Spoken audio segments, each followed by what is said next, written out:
Are you a good doctor? You failed me. You failed me! I used to be. Now look at me! I can't help you. I don't want to be afraid no more. I see dead people. Few films have had as much impact as that one line, but what about the rest of the film? We all know the big twist. It's on every single top 10 list there is, but should it be? Is the twist in The Sixth Sense really that good, or is it just the first one to come to mind? Could the question to our answer of what is the greatest twist in all of horror be here? You have a secret, but you don't want to tell me. Do you know why you're afraid when you're alone? Oh, God.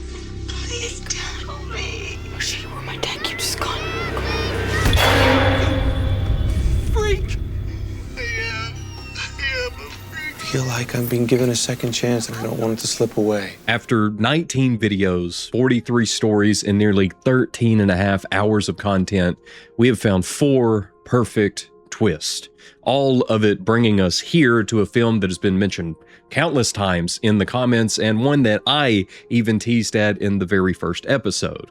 But for this, I want to do something special, not just go through the film hinting at clues until the big reveal. Instead, we will place ourselves in the shoes of our main characters to get the full experience. First, seeing everything from Dr. Malcolm Crowe's perspective as he does his best to redeem himself and help a young patient who is a lot like another young man that he failed many years before, and then get the full scope of what is really happening as seen through Sear's eyes. This way, we won't just witness the twist within the film, but truly feel the full weight of this story. And then we'll be able to decide if this really is a perfect twist. How does the story end? I don't know.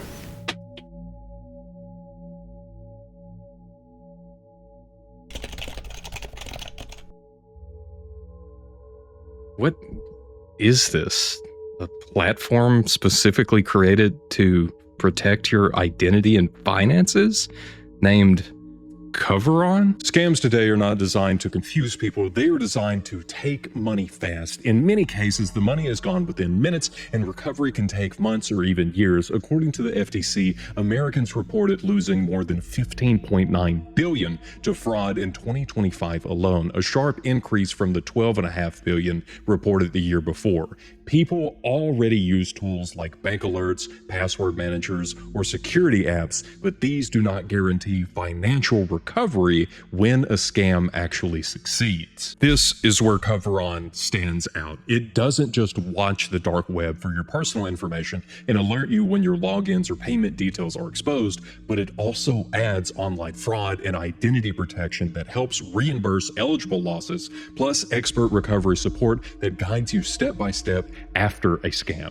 So this isn't just alerts, it's financial backup when prevention isn't enough. Whoa, what was that? This should get you started. You're welcome. One scam can cost you everything, so use code GIBBST for up to 76% off at coveron.com/Gibbst. You can find my link down in the description along with my code GIBBST, so you can rest easy knowing your financial future is covered with Coveron. And thank you, Coveron, for sponsoring this video. The story of Dr. Malcolm Crowe actually begins with his wife, Anna, as she is getting a special bottle of wine from the cold basement to continue the celebration of this very special evening. But this opening shot isn't to be overlooked. It somehow sets up the story without directly connecting back to the big twist. If you begin to pay attention to the little moments like this, you'll start to pick up on the strange looks and the constant cold in certain places, as well as many other details that help to build the world within this story. Though none of that would matter at all if the story here and the setup of this special night wasn't so captivating. We don't need to see the award ceremony, just this moment between Anna and Malcolm. And even here, it's mainly her speaking, telling her husband how big of a moment this is, not just for him, but them. As she even reads to him the words written on his award, in recognition of his outstanding achievement in the field of child psychology, the city of Philadelphia proudly bestows upon its son, Dr. Malcolm Crowe, the mayor's citation for professional excellence. For this, Malcolm made many sacrifices over the year, putting everything second to his work, including Anna, all of it for now, finally being recognized for his efforts in helping as many children and families as he could possibly manage. But the celebration doesn't last long, as the moment they make it to their bedroom, they find the phone on the floor and the window smashed in, and someone in the bathroom. Crunching glass underfoot, Malcolm slowly moves forward, placing himself between this unseen intruder and his love. Clothes are the first thing that come into view, and then a man. Besides being stripped down to his underwear, the other thing that seems off is his demeanor. He isn't threatening, more so scared, as if he has been cornered and is too terrified to move. But when he does finally take a step into the doorway, Malcolm falls back onto the bed just as Anna gasps. Catching the man's attention, that fear returns to his face when he looks in her direction. He covers his mouth and catches his breath before asking her if she knows why she's so afraid when she's alone. Because he does. It's the same reason she got a chill and then ran out of the basement. Malcolm has already tried to explain to this man that he's in the wrong home, but it's Anna that gets a real response out of him as she asks what he wants, and he wants what he was promised, what Malcolm promised him. All of those years ago, Malcolm, the hero, promised that he would help. But look at him now, still needing that help from his former doctor that failed him. All those possible diagnoses, all the supposed reasons for his problems, all the times people called him freak. Everything coming back to the great Dr. Malcolm Crowe not helping a young boy when he needed it most, and who now struggles to even recognize his old patient. Malcolm searches for names, stumbling through old memories, trying his hardest to find the correct ones that match a boy with a patch of white hair from some previous trauma, but it's taking too long, so he pleads for just a minute to think. I waited 10 years for you. I'm not giving you nothing. Ben Friedkin, Reynold Summers, Vincent Gray. He remembers Vincent. He was quiet and smart and very compassionate, unusually compassionate. Even through his psalms, Vincent adds one more thing to the doctor's list. Cursed. Gritting his teeth, looking right into Malcolm, he softly proclaims that Malcolm failed him and then screams it with the fury of all of those years of living as this freak that the greatest child psychologist in Philadelphia couldn't even help. Malcolm gently apologizes, trying to keep his voice steady and calm as Vincent then turns away from him. Malcolm stands and he's doing his best to reach Vincent, to explain to him that it isn't too late, that he can still help, that they can work on this and work it out together, just as Vincent grabs something out of the sink and turns back to end the conversation. Just give me a chance. Malcolm collapses on the bed. Anna shrieks and runs to his side while we see Vincent raise the gun to his own head and we hear another shot. This whole opening scene is truly incredible, but Donnie Wahlberg's performance here as Vincent Gray just takes this whole thing to the next level. And what I find even more amazing is I'm not even sure if this is the best acting in the film. There are so many more good scenes that are perfectly acted all the way through, to the point that I have to give you 2 warnings here. One, to go watch this if you haven't before, or if you haven't in a long time. because it is worth your time. And two, I am likely to be emotional in this video. Y'all have seen me cry in other videos before. That's not a big deal, but I just completely forgot how impactful so many of these scenes were, especially towards the end and climax of this film. And the performances of everyone just make it hit so much harder. Before we get to any of those, though, we first pick back up with Malcolm 9 months later, just as he's about to meet his newest patient, Cole Sear, who immediately does his best to get away and runs straight for the church down the street. When Malcolm does finally catch up with Cole, he apologizes, saying that he missed their appointment from earlier that day, and then takes a seat on the pew in front of where Cole is. He then begins to talk about how many other people a long time ago used to also hide out in churches, claiming sanctuary. Malcolm immediately picks up on a few things, one being that Cole is wearing glasses that have no lenses in them. As it turns out, they were his father's, and the lenses hurt his eyes, so he took them out. He then also questions Cole on exactly what it was that he was talking about with his toy soldiers when he walked up. It was Latin, and just as Cole explains that only one of his soldiers actually speaks Latin, Malcolm sees the scratches all down Cole's arm. After just a moment of silence between the two, Cole asks, Are you a good doctor? I used to be. Now, obviously, we know that Malcolm is a good doctor, even telling Cole that he received an award once, but not going into any detail about what it was for or who it was from. But this line is a lot more telling of how Malcolm thinks of himself more than anything. Cole then cuts their meeting short as he gets up to leave, even grabbing a little red-robed Jesus figure on his way out of the church.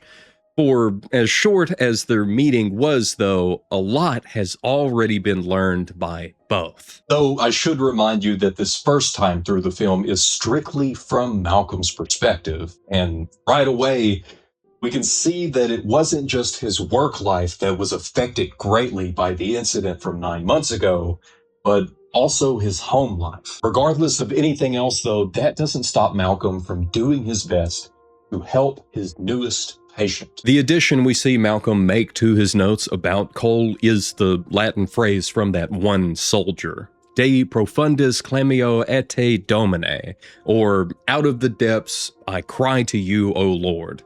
The beginning of Psalm 130, but we will come back to this phrase and the soldier's significance when we get to Cole's side. First, we have the next meeting between Malcolm and Cole one day after school, where Malcolm also gets the opportunity to witness the relationship between Cole and his mother, Lynn. After a brief, here's what I did today, Lynn leaves Cole and Malcolm to make some triangle pancakes, and I guess Cole really wants those triangle pancakes because it is immediately clear to both us and Malcolm that Cole doesn't want anything to do with the meeting that they're about to have, as he just stays quiet and only responds with shakes of his head until Malcolm proposes a game.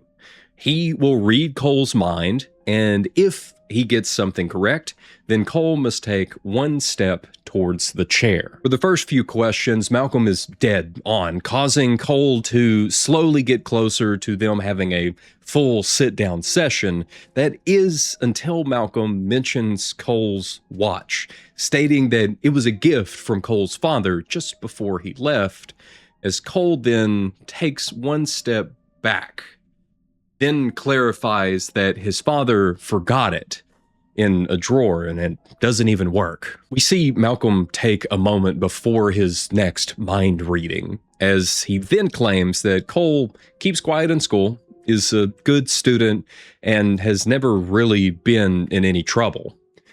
As Cole then takes another step back, Cole then recounts an event where he did get into a lot of trouble, when he drew a picture of a man who got hurt in the neck by another man with a screwdriver. This prompts Malcolm's next question. If Cole saw that on TV as we then see the camera again slowly pull one step away from Malcolm. Just this perfect little movement that conveys so much to the story without any words. The same way Malcolm's expression slowly changes over the course of this meeting. We watch as every bit of confidence he has slowly leaves him to the point that all the way from across the room, Cole asks for him to read his mind now. But Malcolm can't.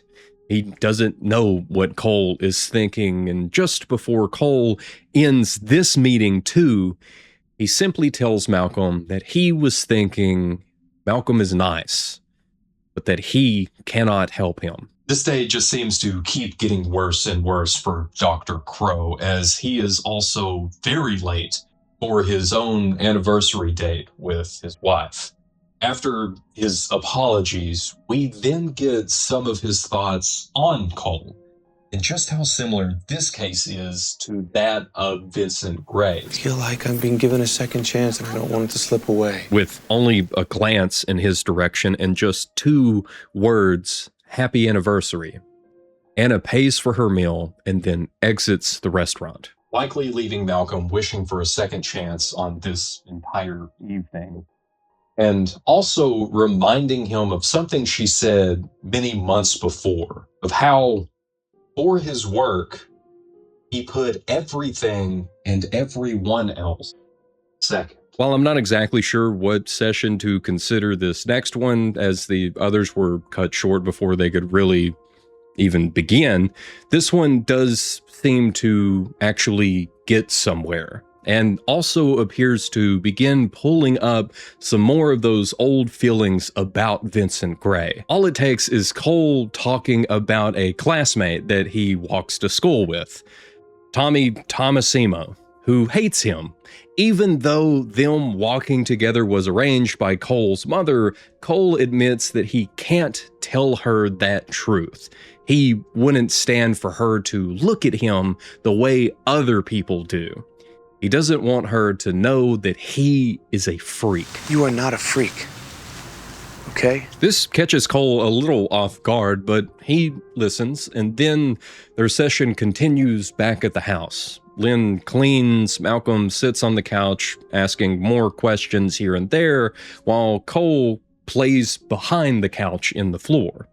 Malcolm then explains to Cole what free association writing is, where you take just a pencil and paper and continuously move your hand over it until eventually, without thought, you could begin writing words and thoughts you didn't even know you had. Malcolm questions if Cole has ever done this, and he has, though all he says that he actually wrote were upset words. But from the notes that Lynn finds on his desk, that's an understatement. For a final question, Malcolm asked Cole if he could change something in his life, anything at all, what would it be? And Cole's answer is almost instant. Tells him doesn't want to be afraid anymore. We get this brief moment where Malcolm is working more in the basement on Cole's case when he's interrupted by someone knocking on the front door. Anna answers and speaks briefly with her coworker, Sean, who just so happened to be on the way to the flea market in the Amish community and stopped to see if Anna would want to go with him.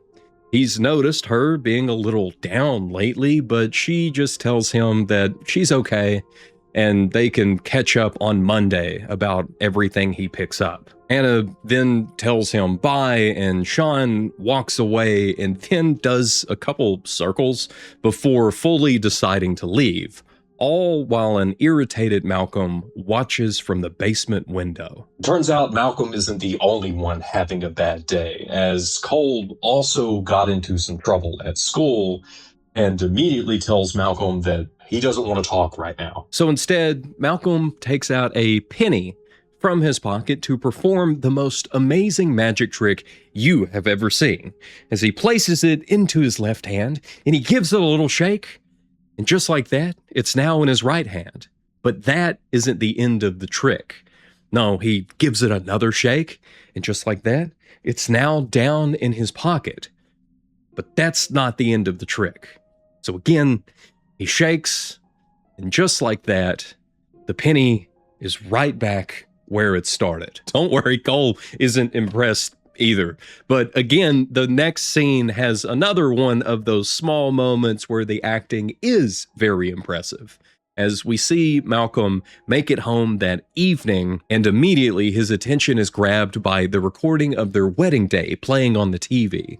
He sits just in time to hear one of Anna's bridesmaids deliver a message directly to him about how he better treat Anna as the queen she is, and then tells Malcolm something Anna told her long before their wedding day. She knew she loved you from the first time she met you on the street. And that Anna would do anything for him. She then begins to cry, just as I do every time I watch this, because we see Malcolm and Anna dancing on their wedding day. Which brings me right back to so many scenes from The Village, because that's what they wanted to do. But it's here that Malcolm makes his way to their bedroom where Anna is in the shower.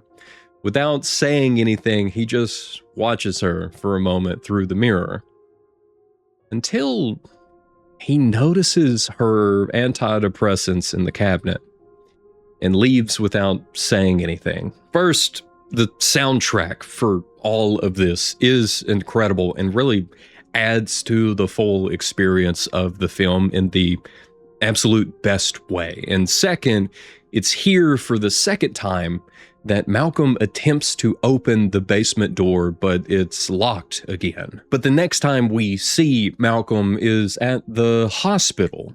Something bad happened to Cole at a birthday party. According to Dr. M. Night, all of the tests show that he's completely fine. There's no real problems with him. He didn't have a seizure like they thought, and will be able to go home in just a few more hours. Dr. M. Night then mentions the cuts and bruises on Cole, causing Lynn to lie and say that they're from sports, and then going off on the doctor for accusing her of being a bad mother. Though apparently this scene was much longer, but M. Night couldn't stand his own performance in his film, so he cut nearly all of it down to just that. That doesn't change the fact that Malcolm is here to check on Cole and help in any way that he can. Even if he hasn't done this before, he still tries to comfort Cole with the bedtime story, who also does his best to guide Malcolm through the process of telling a good story before making a request. Tell me a story about why you're sad. This catches Malcolm off guard, but according to Cole, his eyes don't lie. That's how he knew that he was sad, and after a moment, Malcolm does. He opens up about himself and his work life, and the incident that he can't stop thinking about, and how his relationship with his wife that is now falling apart right in front of his eyes, and how one day he met this nice little boy that is a lot like another little boy he used to know but couldn't help. Now he's hoping that maybe helping this new boy will be a lot like helping that other one. Cole asked how the story ends, but Malcolm doesn't know. It's this honesty, though, that leads Cole into opening up and telling Malcolm that he is now ready to let him know his secret. The way Malcolm takes this secret, along with how well Cole delivers it, and the subtle change in the music, just makes the scene that much better. All while Cole is explaining what he sees, where, and how they act, we have Malcolm with these little interjections just to clarify what is being said, with Cole then requesting that Malcolm promise not to tell anyone his secret. So Malcolm does, and then also says he will stay right here until Cole falls asleep. As we then see Malcolm recording some notes about Cole's condition, with visual hallucinations, paranoia, and some kind of school-age schizophrenia.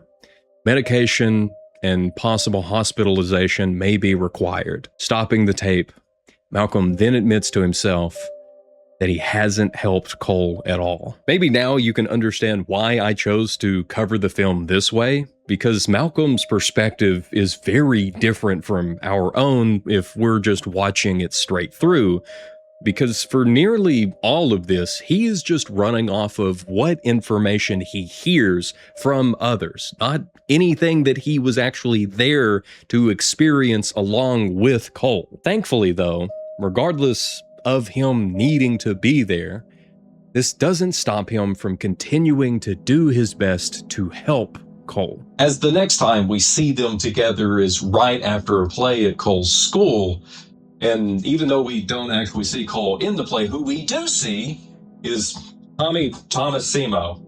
He's the star of the show, and even with that, he still claims that it sucked big time. Which is why Cole has to ask if Malcolm agrees, but Malcolm just calls Tommy a punk and then claims the play was better than Cats. Cole has no idea what Cats is, so the conversation just continues. Back to the same conversation they had in the hospital, as Malcolm wonders if Cole can share a little more about it, then realizing that Cole is no longer beside him. Instead, he's way back, stopped dead in his tracks in the hall, so Malcolm steps closer, attempting to figure out exactly what is wrong, and Cole only glances up the stairs without saying a word. And as Malcolm looks, he sees nothing. I love how Malcolm responds, because instead of saying there's nothing up here, he instead says that he doesn't see anything, leading Cole to then explain how it feels when they're near, as Malcolm continues to do the absolute best thing that he can in this moment, and just listens. Please make them leave. I'm working on it. After this, we have a scene at Anna's work, where a moment is shared between her and her co-worker, Sean. A thoughtful birthday present of a first edition book leads to a hug, and then that hug almost leads to a kiss. It's at the same time that we hear a conversation between Malcolm and Cole, as Cole questions Malcolm on what it is that he wants more than anything else. And at first, Malcolm claims he doesn't know, right as the glass in Anna's shop door shatters, interrupting the moment between her and Sean. They head outside to see what happened, and we see Malcolm making his way down the street, as we also hear him answer the question of what he wants more than anything else in this world.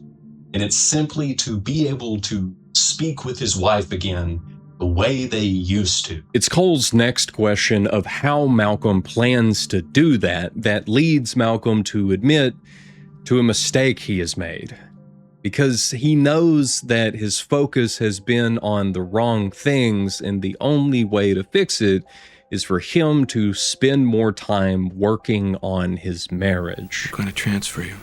I know 2 Don't psychologists. fail me. Cole immediately begins to plead with him, begging Malcolm not to go because he is the only person that can actually help him. Malcolm, unable to look at Cole in the eyes, just says that he can't do it, he can't help him, as Cole struggles for his own words, not knowing what to say or what to do, as Malcolm also struggles to hold back his own tears, telling Cole again that someone else will have to help him. Without ever breaking eye contact, Cole finally finds his words and asks if Malcolm believes his secret, but Malcolm doesn't have an answer for him.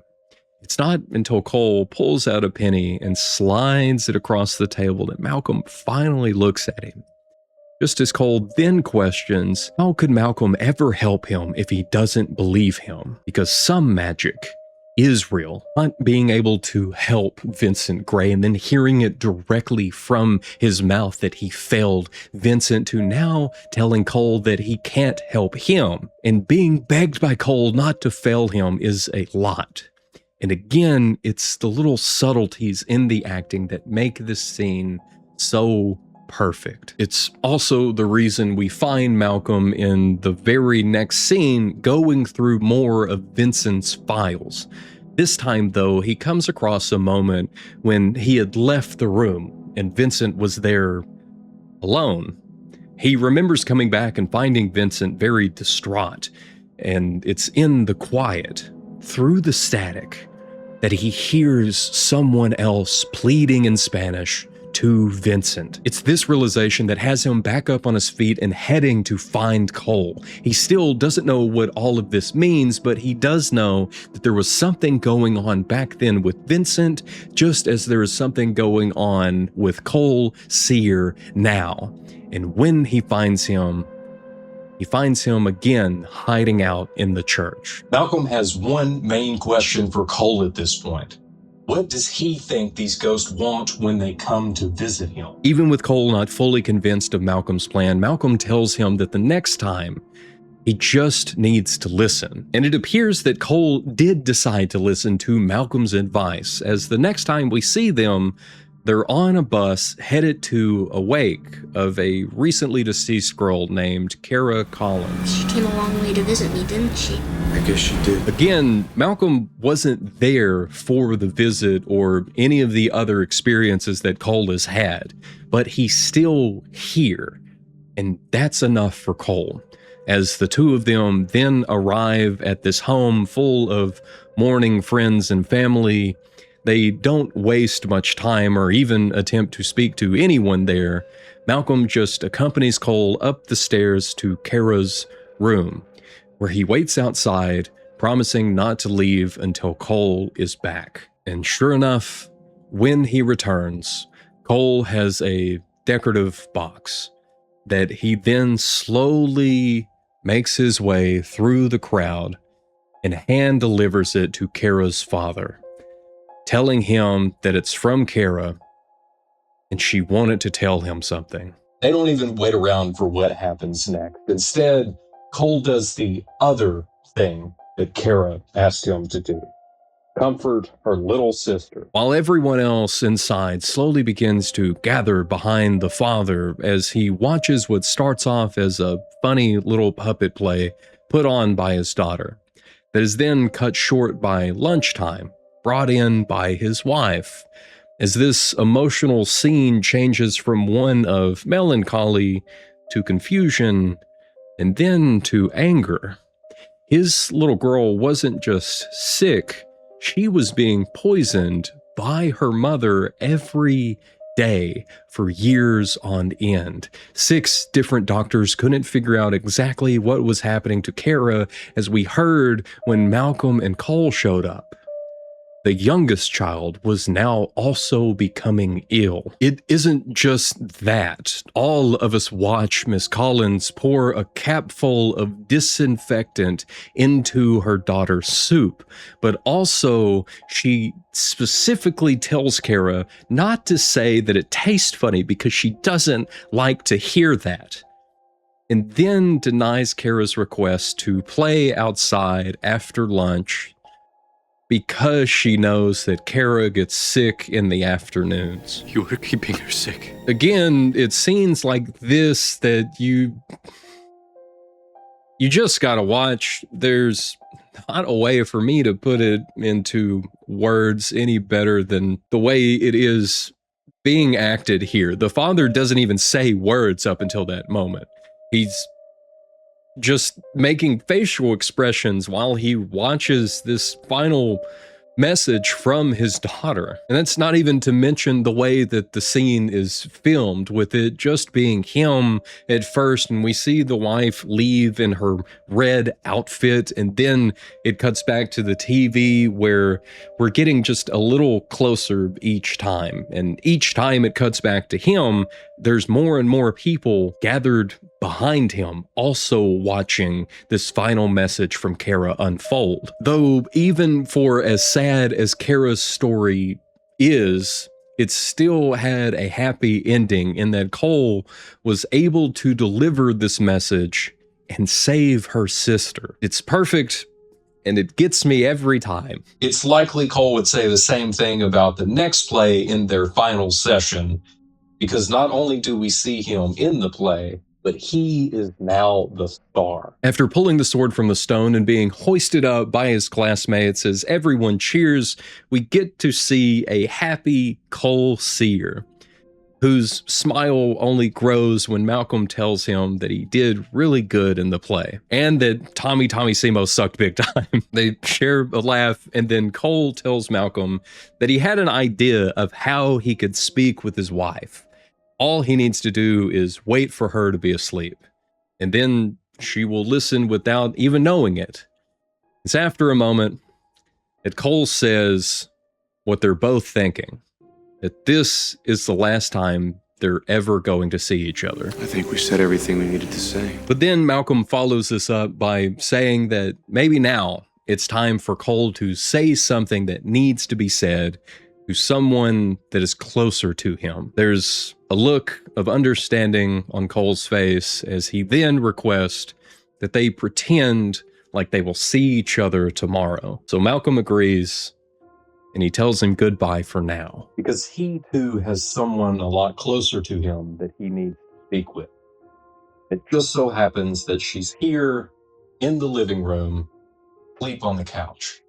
Again, watching their wedding tape. As Malcolm sits down and tries to find the words, but can only speak his wife's name, it's enough. Anna, still sleeping, whispers that she misses him. He tells her he misses her too. But what she says next, Malcolm doesn't understand. Why did you leave me? I didn't leave you. The ring, his ring that she had clutched in her hands, falls to the floor as the truth of Malcolm's life and death begins to fall into place all around him and rolls right up to his feet. He stands confused but remembers Cole's secret.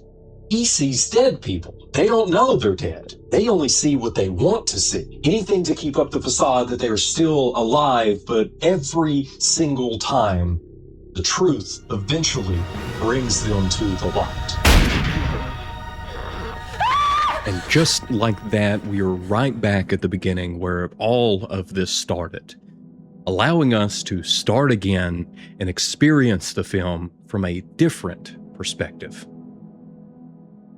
The first time we see Cole is when he's making his way from his home to the one place he believed was his sanctuary from all of the ghosts that he sees all of the time, until Dr. Malcolm Crowe walked up claiming that he had missed their meeting. Now, we already know how this plays out. It's a short meeting with only two real highlights, but also two secrets. One that is Malcolm's and one that is Cole's. Malcolm's secret, of course, is that he is searching for all of Cole's symptoms to better diagnose him, while Cole's secret is obviously that Malcolm is not alive. It's those highlights, though, that are the reason this scene stands out, as well as why Cole didn't just run away the moment Malcolm approached him. The first one being of Cole's soldiers, the one and only that speaks Latin. I pointed this out earlier and said that we would come back to it a little later. Again, we will come back to it here in just a moment, because there's a few scenes where some deleted scenes were supposed to go that helps to explain what is happening here way better than what me trying to do it right now would. The second is actually Malcolm's answer to when Cole asks if they're going to see each other again. Because instead of just answering yes, Malcolm instead says, if that's okay with you, immediately letting Cole know that this relationship is a lot different than some of the other ones that he has at home, because it's very clear right away that it's a lot more than just him and his mom living here. The way this whole scene is shot is so good because it doesn't have any cuts. We see Lynn leaving the kitchen to get Cole a new tie and then walking back in to find all of these cabinets open and all of this red, with Cole just sitting there doing his best to keep his cool as to not frighten his mother any more than what she already is. since we already know he doesn't tell his mother things to keep her from looking at him like he is a freak. Which is why he just passes this off by saying that he was looking for Pop-Tarts. These same Pop-Tarts he will give to Tommy Tomasebo here in just a minute as a sort of payment for walking him to school. But that's not important right now. What is the red. In every single scene where there is an encounter with a ghost or spirit of any kind, you will see red first, whether that's the red door of the church or the red here in the cabinets, or Cole wearing red, Anna wearing red, a red blanket, a red chair. There is always going to be this visual signal first to let you know that something extra is going on here. You don't really pick up on it your first time through, but it's here as this little extra fun detail. Of course, this wasn't M. Night's last time to use specific colors to help tell the story, but it does make for more additional visual clues to what is really happening throughout this film on a second watch. Just like this moment here when Cole arrives home from school and we see Lynn and Malcolm sitting together in the living room. The red chair and Cole's red jacket, along with Cole's reaction to seeing Malcolm here, and the fact that Lynn never actually acknowledges Malcolm, all stand out so much more this time through. Another thing that stands out after a few times through is the conversation between Lynn and Cole. It's brief, but it's also heartbreaking. Instead of just asking how his day was, Lynn describes hers, how she won the lottery, quit both of her jobs, went out on the town and had the best day possible, and then swam in the fountain all afternoon. It's here that Cole does the same thing, saying he was picked first for kickball, he kicked a grand slam to win the game, and then everyone picked him up and carried him around on their shoulders, cheering. I think it's little moments like this are the reason why Toni Collette didn't realize this was a horror movie when filming. A little look down to the ground she gives just before telling Cole that she's gonna go make him some triangle pancakes says so much more than what words ever could. And it seems that Cole knows it too. That's the reason he doesn't want to speak out loud with Malcolm right now, to keep from worrying his mother, as well as also keeping his secret a secret, because he's probably pretty sure that Malcolm couldn't handle being told right now that he isn't alive. It doesn't change the fact that Malcolm is still really good at his job, even if he does get a few facts about Cole wrong here.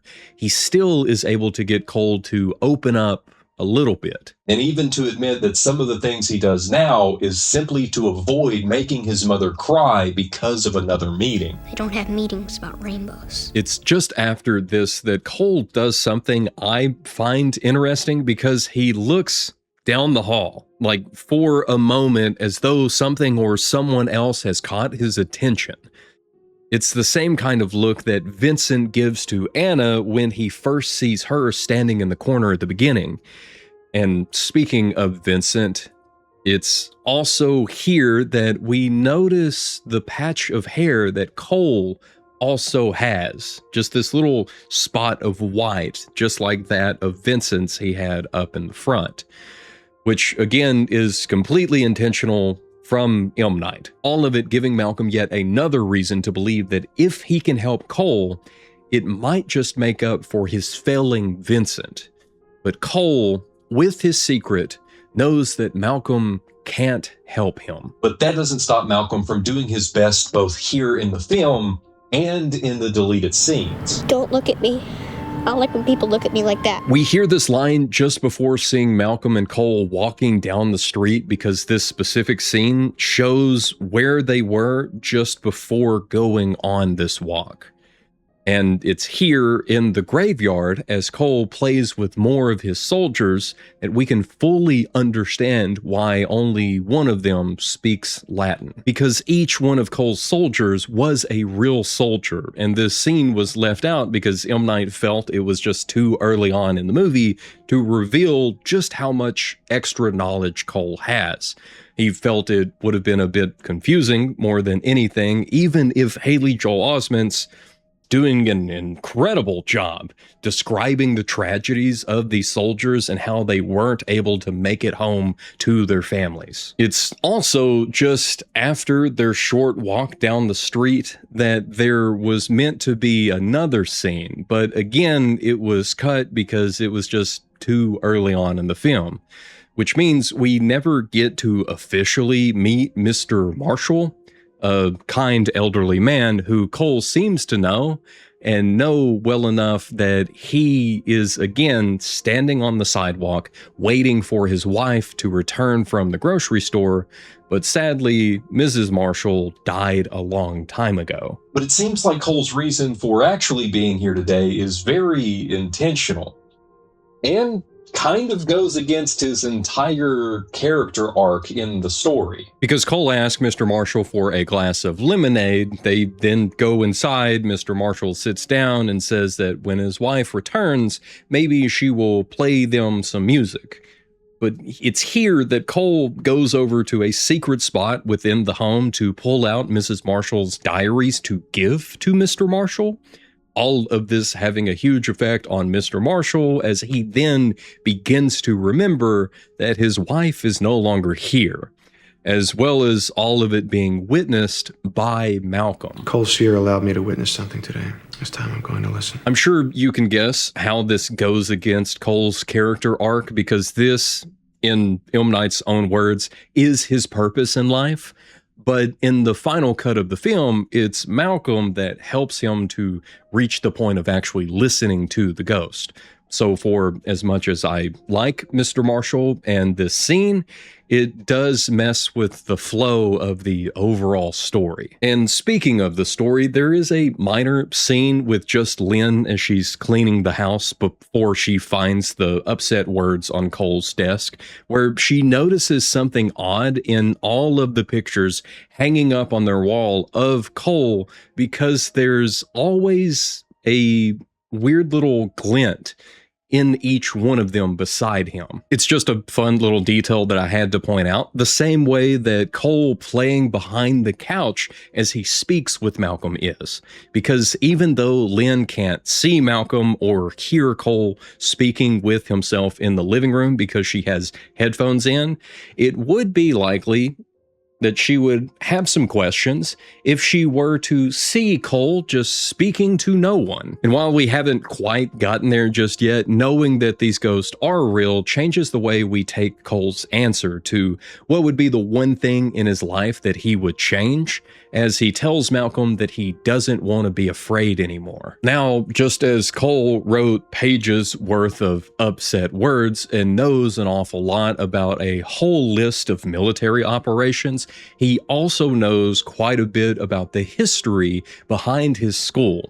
So when Mr. Stanley Cunningham asked the class if anyone knows what this building used to be before it was a school, Cole raises his hand and boldly proclaims that they used to hang people here. Which obviously catches Mr. Cunningham off guard as he does his best to steer the class back on track before Cole leads them down this dark path. You see, there's a reason that I had to point out a few of Malcolm's moments with Cole earlier, because of how Malcolm handles so many of the different situations.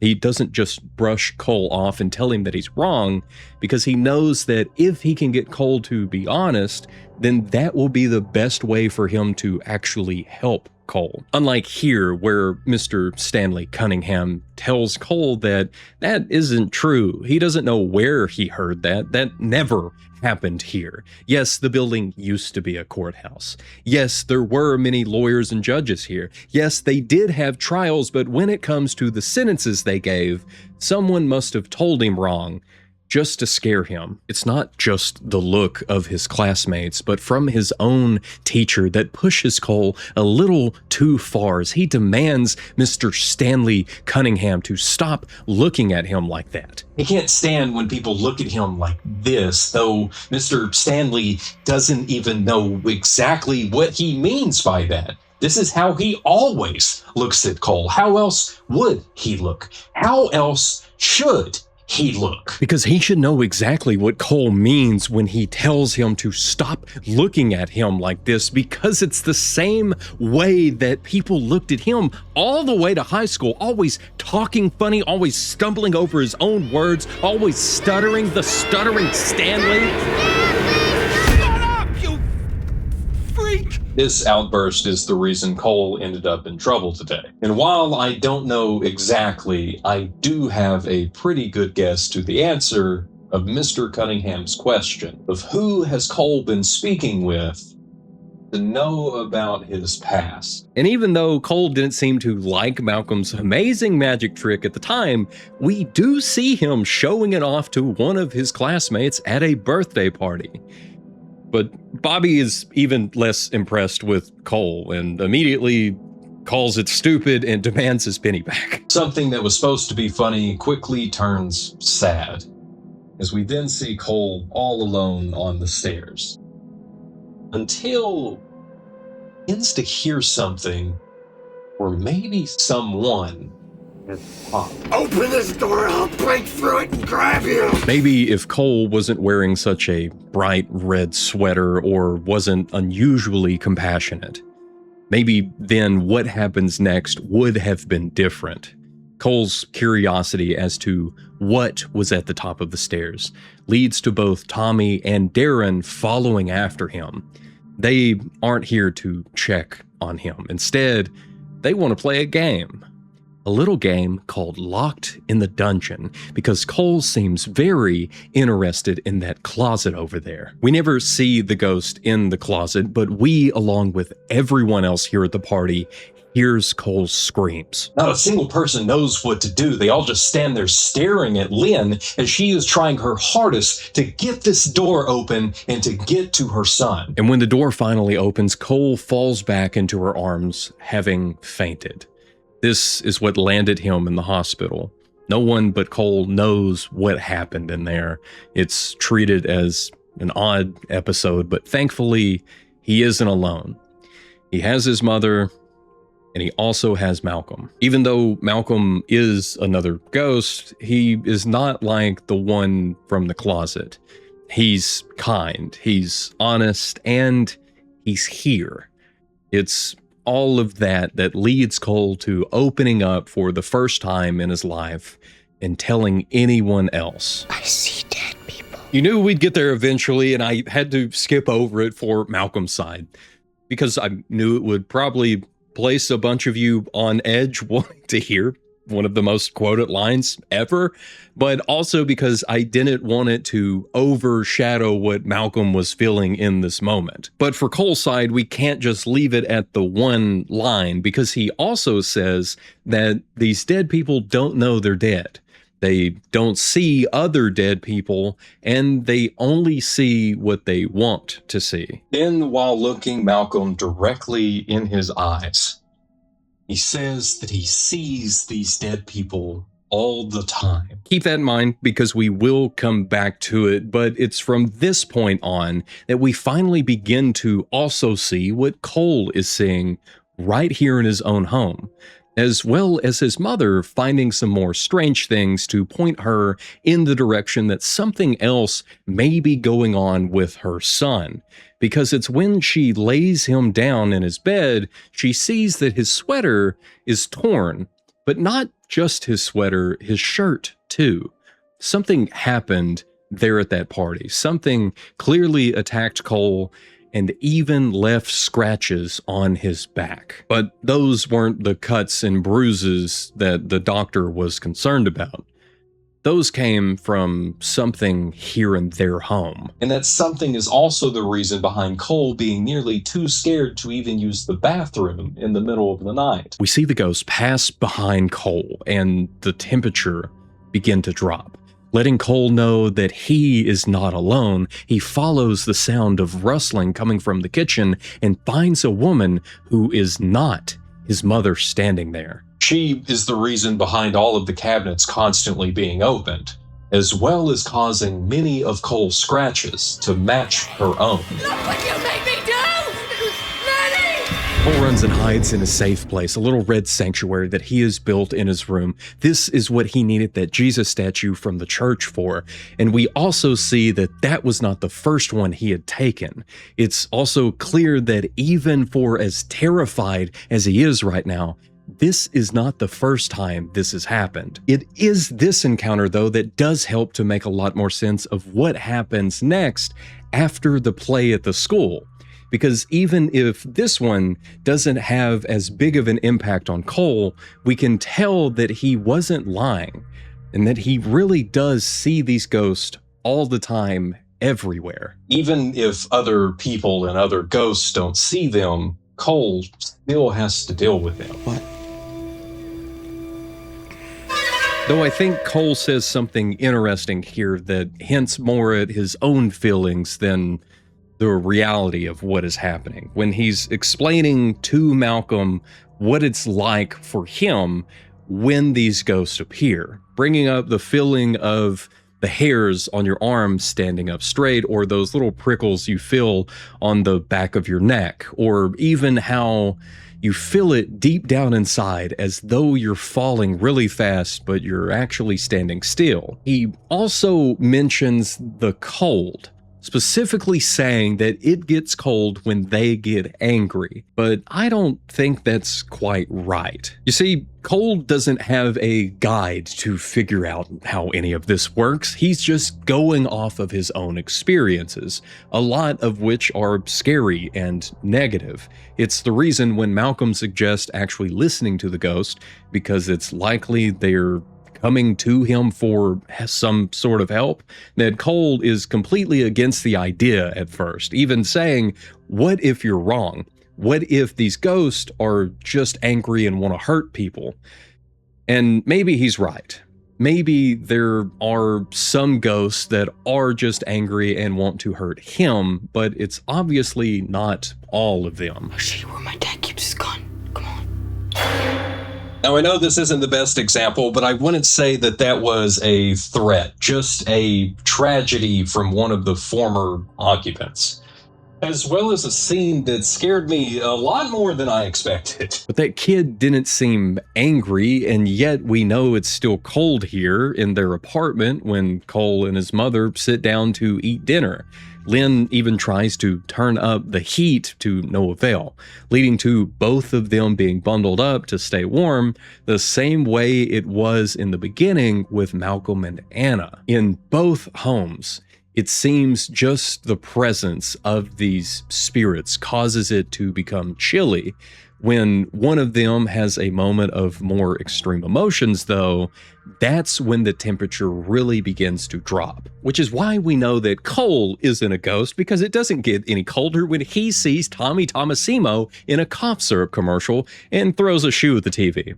And neither is Lynn, as she becomes angry with Cole from questioning him on why he keeps taking her mother's pendant from her drawer so often. She knows she didn't do it, and Cole is the only other person here who could, but when he keeps denying that he took it, she sends him to bed early. This is when Cole sees the boy going into his room, as well as his puppy Sebastian being scared out of the room by the boy. We don't see much of Sebastian in the movie, likely because this pup is always doing the same thing he is now, hiding. This time hiding in the laundry room, whimpering in the corner as Lynn does her best to get him to come out. Already emotional from the argument she had with Cole at the dinner table and the thermostat being messed up, and now this. Here that Cole walks in, his voice trembling as he calls for his mama. Lynn wipes her eyes to not let Cole see and waits for his question. If she isn't very mad, could he sleep in her bed tonight? It takes just a moment her face and her voice as though she was also on the edge of breaking down. She tells Cole to look at her face, because of course she isn't very mad. Then, moving to hold her arms out for a hug, Cole grabs onto her, crying and shaking at the relief of at least having one comfort in his own home. Lynn can feel Cole trembling, but can't get an answer. She knows something is wrong and wants to help, but she can't if he doesn't speak with her. Please tell me. Oh, please. Again, it's little scenes like this on why I can fully understand how Tony Collette didn't realize this was a scary movie until after it was released. Because so many of the scenes in this film carry more emotional weight than nearly any other horror movie I can think of. Just like the very next scene where Malcolm is telling Cole that he can't help him. He can barely help himself. His own marriage is falling apart, so he's gotta let Cole be transferred to a different doctor. From both sides of the story, this is just extremely sad for Malcolm failing another one of his patients, and for Cole finally having someone that he has been able to open up to that is now trying to leave him. We know, though, that Malcolm does come back, and in the final cut of the film, it appears that he was just listening to some of the sessions with Vincent, and that's what convinced him. But we see from the deleted scenes that Malcolm also went back to check on Mr. Marshall. It's seeing Mr. Marshall doing so much better that leads Malcolm to believe Cole's secret, as well as to think that Cole could use this to help many others. And just that night, we see him help both the living and the dead, as after waking up on the floor inside of his makeshift tent, he hears his mother struggling to sleep, and instead of ignoring her, he goes to her side, strokes her head, and tells her to sleep now. She calms almost immediately, and then the moment Cole makes it back to his room, it becomes cold again. Ducking away inside of his sanctuary, he does his best to stay calm, until the pins holding together this tent begin to snap, and he turns to see a new ghost right beside him. He makes a run for safety just as the blankets collapse on the girl. Not knowing exactly where to go, he finds himself behind the couch in the living room, peeking around to see if he was followed, and after a moment, he gets the courage to quietly walk back to his room. It's here that he debates whether or not Malcolm could be right. Maybe the reason this girl is here is because she needs his help. Stepping forward, Cole reaches out to pull away the fabric and reveal a still sick Kara Collins. Do you want to tell me something? And oh boy, did she have a lot to say. All of which the next day Cole explains to Malcolm, leading to them getting on the bus and heading to Kara's home. It's here, though, on the bus ride, that something interesting happens as Cole is looking out the window when they pass a cemetery, and Cole shudders and he pulls away from the window. Another one of those little moments and little details that really helps to build this world so well. Just like how watching a second time, you realize that it's just Cole walking into this home. I doubt many people would have asked any questions about Malcolm and Cole being here in the first place, but it's still a lot less suspicious just to see a young boy of the neighborhood dropping in to say his goodbyes. Though there is one line here that I always found suspicious, as just before Cole goes into Kara's room to get the special box, he says to Malcolm, "Don't go home, okay?"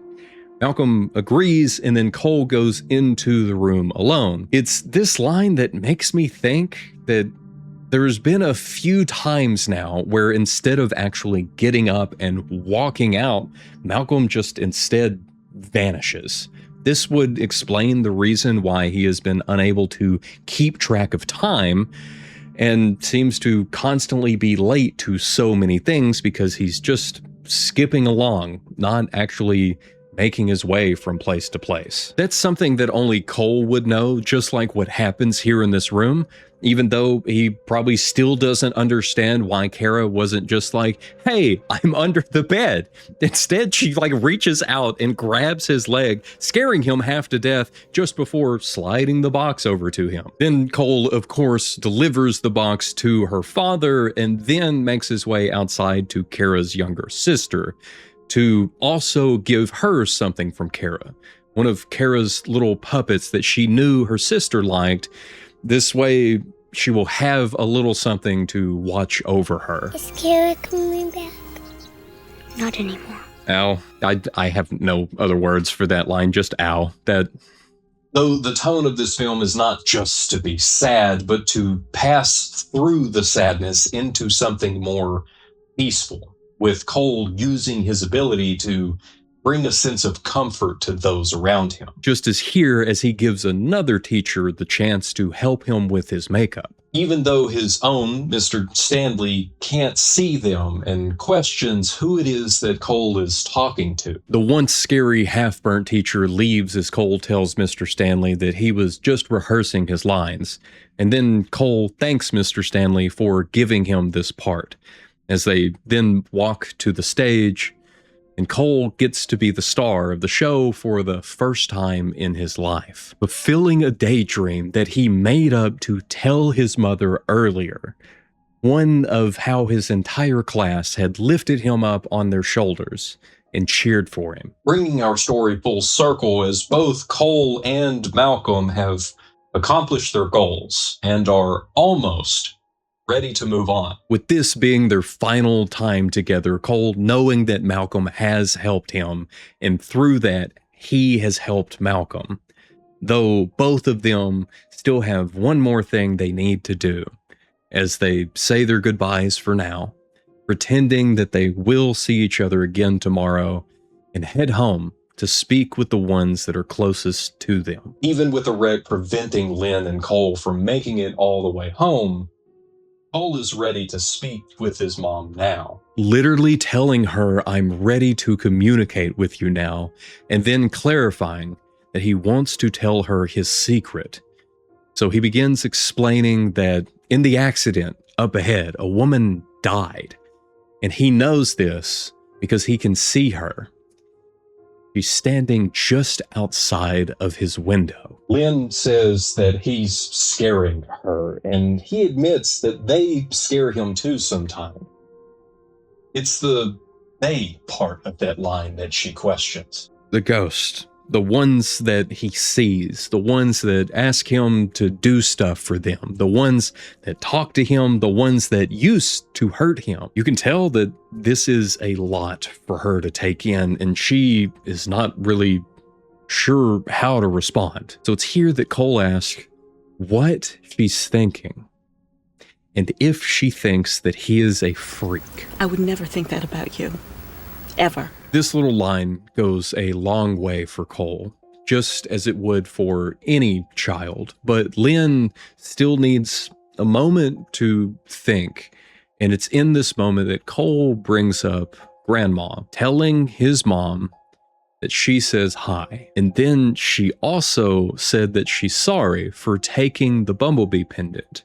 The same pendant that got Cole into trouble earlier on, because Lynn was convinced that he had to be the one that keeps taking it. It's this that immediately causes Lynn to become upset, thinking that Cole is maybe making this up, but before she can tell him to stop, he says that Grandma saw her dance. This silences his mom as she listens to him explain something she's never told him before, of a time when she and her mother got into a huge argument just before Lynn's dance recital.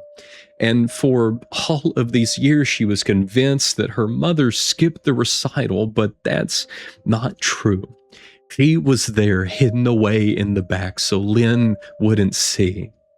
She saw her dance, and she said she was like an angel. And before Lynn can respond, Cole tells her something else from her mother, that one day when she came to visit the grave where they buried her, Lynn asked a question. And the answer to that question is every day. Leading Cole to ask his mom what that question was. Do I make her proud? And just when you thought it couldn't get any sadder, you realize that the movie isn't quite over. This is it for Cole Sear's story, but we still have one more scene left to go to finish up Malcolm's. As I can tell you right now, the moment you realize the reason Anna is watching their wedding tape over throughout the movie is because Malcolm is no longer there. It's so sweet and so sad, but standing here, understanding the truth of what has really been going on, Malcolm takes Cole's advice and he sits down in front of his wife so he can speak with her one last time. He knows that he was still here to do a handful of things to help someone, and he's pretty sure that he did. But he's also here to let her know that she was never second, that he loves her, and that Everything will be different in the morning. with a final good night to each other, the music swells and we fade to the white of their first dance at their wedding. And then we all smile and cry together, knowing that this is a happy ending to a sad story. But also that this could have been a much sadder ending, but M. Night decided to actually cut a version of the ending as to not have everyone leave completely depressed. Because in M. Night's favorite ending, instead of fading to the tape, it fades back to the room of just Anna sitting there as it slowly pans back over to the wedding tape, right as Malcolm delivers a speech to tell everyone there and Anna how much he loves her. Anna Crowe, I am in love. I find the deleted scenes and extended ending very interesting because M. Night himself explains why these scenes were cut from the film. But as it is, I think this movie is perfect. There's nothing to add.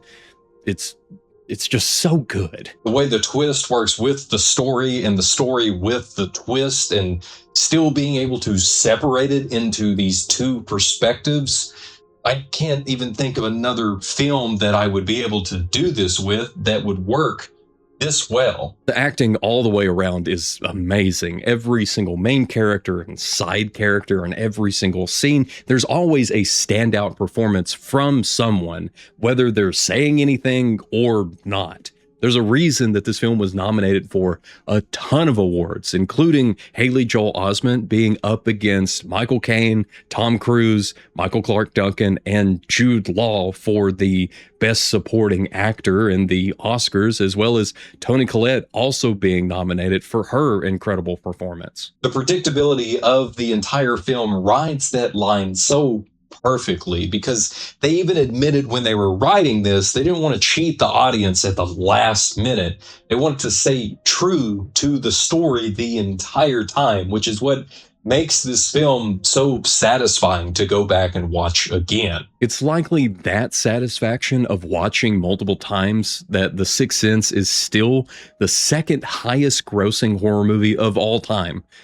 When you don't adjust for inflation, still, it's funny to hear the crew talk about the reception of the film, especially since M. Night's previous two feature films had only grossed a combined $750,000, to then this film to go on to become the number one all the way up until 2017. I'm sure it's clear by now what my feelings are on this film. It's incredible, which is why the most important category when it comes to ranking these twists, the Poltergeiger, is completely off the charts. I can't think of a single thing that I would add or take away from this film. Meaning that we now have 5 perfect twists on our search for the greatest. But if there's one thing I've learned in this series, it's that there are many other twists out there and many that I haven't experienced, though I do have a ranking for what I believe is our top 5, with Beyond the Aquila Rift being first, The Sixth Sense being second, The 12 Days of Christine being third, Triangle being fourth, and then Frailty being fifth. Only problem is, these are just my thoughts. For any twist to truly be the greatest, it must have more than just my rankings. So I leave it to you. Where would you rank all of these twists? What other twists should be considered for this series? Obviously, I don't plan on ending the series here. I enjoyed this way too much to do that. Instead, we will just expand, because there are some really amazing twists out there that are more horror adjacent than strictly horror, but those will be for a different video, for a different time. As for now, our story has been told, and our eyes have hopefully dried. I assume I wasn't the only one that got emotional during this, but I can't help it. This film gets me every time. Thank you for being here, whether you cried with me or not, but if you would, do me a favor while I still have your attention. Check to see if you're subscribed to the channel, because of course, watching the video all the way to the end is the best way to support me in making these videos, but subscribing personally lets me know that I am doing something right. And as always, thanks to all of the channel members. I'm not sure exactly what I do to deserve your support, but I do highly appreciate it nonetheless. Directly supporting me to be able to do a bunch of cool stuff. The screen is not here anymore. I had to take all of it down to move it around, but I got like new lights, and I was able to pick up a bunch of stuff to do all of the cool things that were here in this video. So again, thank you so much for helping with that. I have a lot more content on the way, and finally a lot more time to keep making more videos, which means we don't have to do like Malcolm and Cole and just pretend like we will see each other again. Because all you have to do is take my hand, have an extra blessed day, so I can see you in the next one.